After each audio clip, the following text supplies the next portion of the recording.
Dédé àsìkò gbogbo tí ẹ ti ń gbọ́ mi lé lóko tàbí lẹ́yìn òde, ẹ jẹ́ kí a gbàdúrà. Bàbá wa olùfẹ́ wa, àwọn alátìlẹ́yìn wa, ibi ìpamọ́ wa, láàánú wa, àgádágodo ẹ̀mí wa, ẹ ṣé fún àánú àtọ́jú rere ńlá láti arígbà láti rí ọjọ́ àbámẹ́ta, èyí tí ó jẹ́ ọjọ́ tí ó kẹ́yìn nínú oṣù ìkarùn-ún, oṣù oore ọ̀fẹ́. Ògo ìyìn àti ọlá ni fún orúkọ mímọ́ yín, nítorí ẹ̀yin ni ẹ pa wá mọ́, ẹ̀yin ni ẹ ṣọ́ wa, ẹ̀yin ni ẹ pa wá mọ́ dè ní tí ẹ dáàbò bò wá.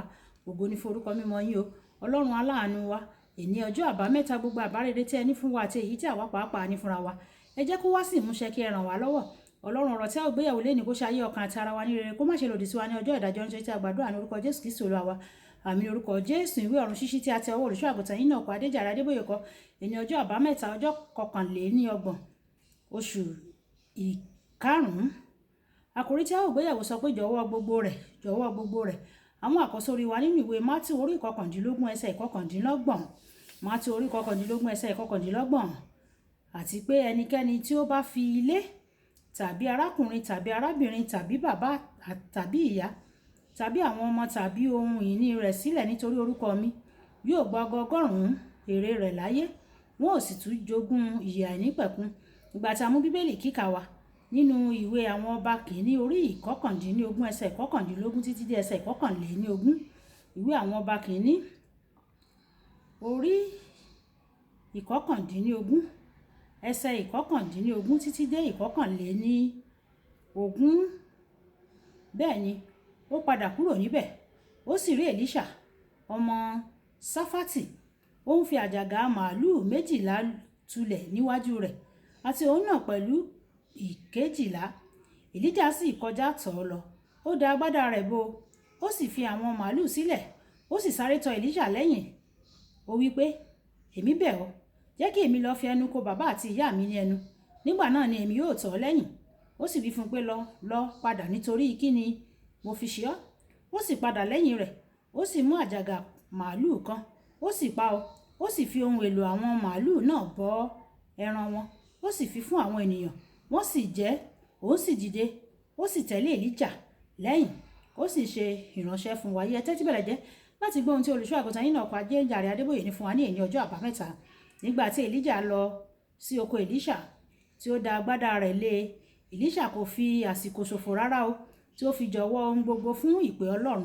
Ó dàbí pé olówó ni Èlíṣà, nítorí Èlíjà bá tí ó ń pa ilẹ̀ pẹ̀lú àjàgà màálù 12 nítorí òun kọjá rẹ̀. Ṣùgbọ́n Èlíṣà kò ka àwọn wọ̀nyí sí nǹkan kan, nítorí pé ó padà sí ilé, ó pa màálù kan, ó sì fi fún àwọn ènìyàn rẹ̀, ó sì tẹ̀lé Èlíjà láti di ìránṣẹ́ rẹ̀. Láti ọjọ́ náà, olùdarí ilé iṣẹ́ àgbẹ̀ kan di ìránṣẹ́ wòlíì. Èlíṣà ṣe iṣẹ́ ìránṣẹ́ fún Èlíjà, a sì mọ̀ sí ẹni tí ó da omi sí ọwọ́ Èlíjà. Ìwé àwọn ọba kejì orí 1 ẹsẹ̀ 11. Ìbùkún tí Èlíṣà rí gbà nítorí pé ó jọ̀wọ́ gbogbo rẹ̀ fún ìjọsìn Ọlọ́run jẹ́ aláìlákàwé. Ó gba ìlọ́po 2 àǹfààní òróró ti Èlíjà.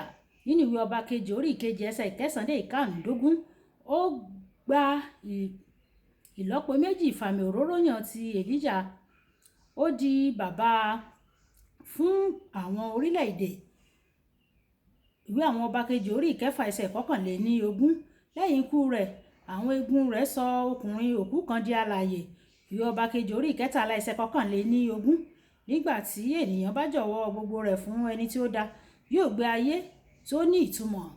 Láti inú ìtàn Èlíṣà a rí pé títayọ tó pé ó bẹ̀rẹ̀ pẹ̀lú jíjọ̀wọ́ ohun gbogbo pátápátá. Èso tó bá máa di ńlá, ó gbọ́dọ̀ kọ́kọ́ wọ inú ilẹ̀ kí ó kú.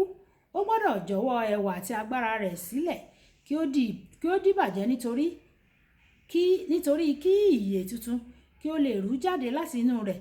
Jésù sọ pé, lóòótọ́ lóòótọ́ ni mo wí fún yín, bí kò bá ṣe pé àlìkámà bá bọ́ sí inú ilẹ̀, bí ó bá sì kú, ó wà ní òun nìkan, ṣùgbọ́n bí ó bá kú, a sì so lọ́pọ̀lọpọ̀ èso. Ìwé Jòhánù orí 12 ẹsẹ̀ 24 títí dé 25. Àyànfẹ́, jọ̀wọ́ gbogbo rẹ̀ fún ẹni tí ó dá ọ, yóò sì máa tọ́ ọ. Nígbà tí o bá jọ̀wọ́ ayé rẹ fún Ọlọ́run, ó ń béèrè fún ìrànlọ́wọ́, ìwọ ń béèrè fún ìrànlọ́wọ́ rẹ̀ nìyẹn, pé o kò mọ ọ̀nà tó dáa láti gbà nínú ayé. nínú ìwé Jòhánù orí ìkàndógún ẹsẹ̀ ìkarùn-ún Jésù sọ pé láìsí èmi ẹ kò lè ṣe ohunkóhun o. Paul mọ àṣírí jíjọ̀wọ́ ohun gbogbo. Ìdí nìyí tí ó fi sọ pé mo lè ṣe ohun gbogbo nípa Jésù Kristi ẹni tó ń fi agbára fún mi. Nínú ìwé Fílípì orí ìkẹrin ẹsẹ̀ ìkẹtàlá àwọn tó jọ̀wọ́ gbogbo rẹ̀ fún Jésù máa ń ní èrè tó pọ̀ ní ìkẹyìn, ṣùgbọ́n àwọn tó fi apá kan nínú ayé wọn pamọ́ bíi ti Ananiah àti Sàfárà nínú ìwé Ìṣe àwọn Àpọ́stélì orí ìkarùn-ún ẹsẹ̀ ìkíní dé ìkejì wọ́n máa ń padà pàdánù ju ohun tí wọ́n fi pamọ́ lọ. Kókó àdúrà: bàbá ẹ ràn mí lọ́wọ́ láti jọ̀wọ́ gbogbo rẹ̀ fún yín tọkàntọkàn. Ẹ̀já sọ pé bàbá mi Ọlọ́run aláàánú mi, ẹ ràn mí lọ́wọ́ láti jọ̀wọ́ ayé mi fún yín tọkàntọkàn, taratara, tẹ̀mí. Ọlọ́run yóò sì ràn wá lọ́wọ́ ní orúkọ Jésù. Olúbùkọ́lá Ayako ní orúkọ mi. Ẹ máa bá mi like, ẹ máa share, ẹ máa comment nípa ẹ̀ka àwọn ènìyàn kí wọ́n lè jẹ àǹfààní ọ̀run ṣíṣí Yorùbá. Ó dàbọ̀.